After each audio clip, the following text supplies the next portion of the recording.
सुप्रभात. रात्री तब्येत खूप खराब झाल्यामुळे मला सकाळी उठायला उशीर झाला. पटपट उठून दूध वगैरे गरम केलं. सर्दी एवढी झाली होती का माझा घसा, डोकं वगैरे सगळं दुखायला लागलं होतं.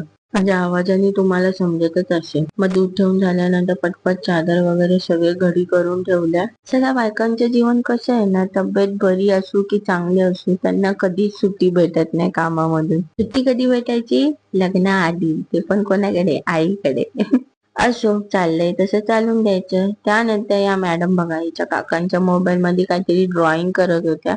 काम झाल्यानंतर मी गेले आईकडे. मला जरासं बाहेर जायचं होतं म्हणून मी आईला बोलले, तू थोडा उशीर माऊला बघ. माऊला झोपवल्यानंतर मी आणि दीपक निघालो मॉल मध्ये. आम्हाला थोडीशी खरेदी करायची होती सामानाची. मॉल मध्ये गेल्यानंतर इकडे तिकडे बघितलं, पण मला तिकडे काहीच आवडलं नाही. मग मी गेले युसला. तिकडे मला फक्त चप्पल आवडली.